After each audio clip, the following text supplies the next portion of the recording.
Hi friends, இன்றைக்கி என்ன சமையல்டா இது சேனலில் என்னுடைய லன்ச் ரெசிபி என்னென்னு பார்க்க போகிறோம். நான் பண்ண போகிறதே எக் கிரேவி.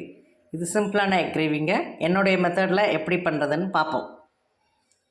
அதுக்கு முட்டையை நல்லா வேக வச்சுட்டு அது வெந்தோடனே தோலை உரிச்சிட்டு முட்டையை மஞ்சத்தூள், மிளகாத்தூள், உப்புத்தூள் போட்டு எண்ணெயில் நல்லா ஃப்ரை பண்ணி வச்சுக்கோங்க.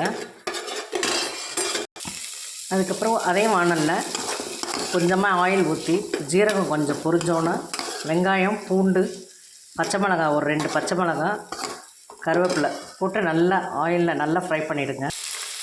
இந்த மாதிரி கோல்டன் ஃப்ரை வரணுங்க வெங்காயம்.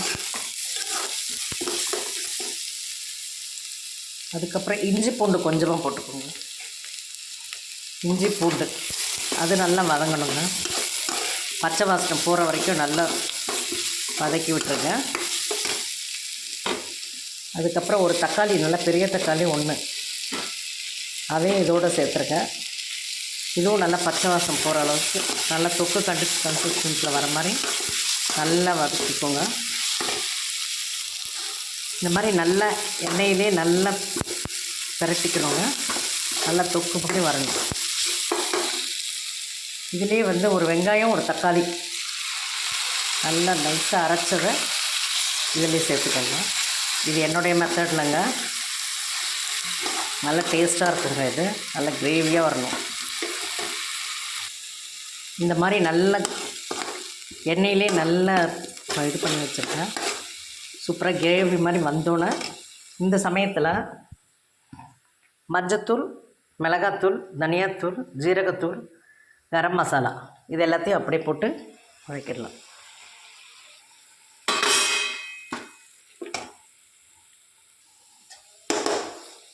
நல்லா பச்சை வாசம் போகிற அளவுக்கு நல்லா வதக்கிக்கோங்க.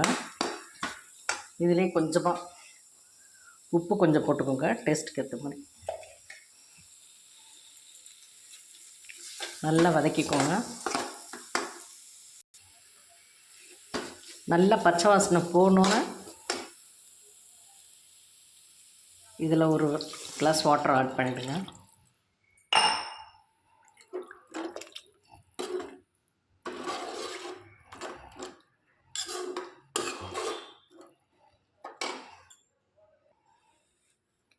நல்லா பச்சை வாசனை போனோன்னா கொஞ்சமாக தயிர் சேர்த்துக்கலாங்க. இதில்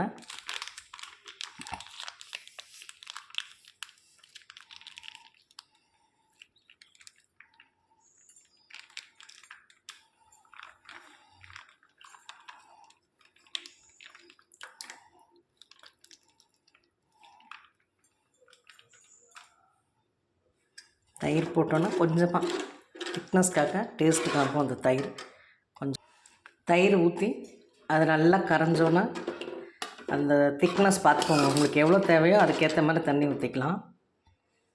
இதுக்கப்புறமேட்டு ஒரு கொஞ்சமாக தேங்காய், 2-3 முந்திரி பருப்பு, பெருஞ்சீரகம் அரைச்சி வச்சுருக்க பேஸ்ட்டை இதோடு அப்படியே ஆட் பண்ணிவிடுங்க.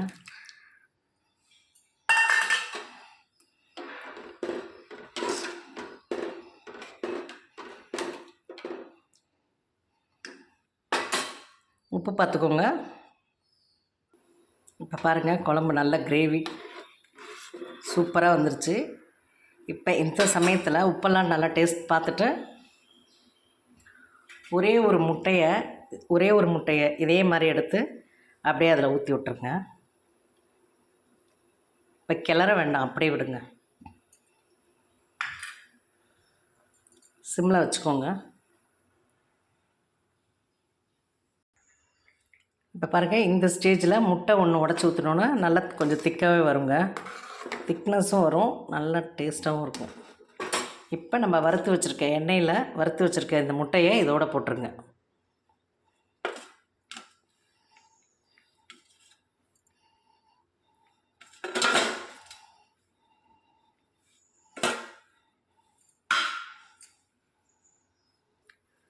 லாஸ்ட்டாக கொஞ்சமாக மிளகு பொடி போட்டுருங்க. காரத்துக்கு ஏற்ற மாதிரி மிளகு பொடி தூவி கொத்தமல்லி, கருவேப்பிலை போட்டு இறக்கிட்டிங்கன்னா இது தாங்க என்னுடைய மெத்தடில் எக் கிரேவி. செம்ம டேஸ்ட்டாக இருக்குங்க. சாப்பிட்டு பாருங்கள், செஞ்சு பாருங்கள். சூப்பரான எக் கிரேவிங்க இது.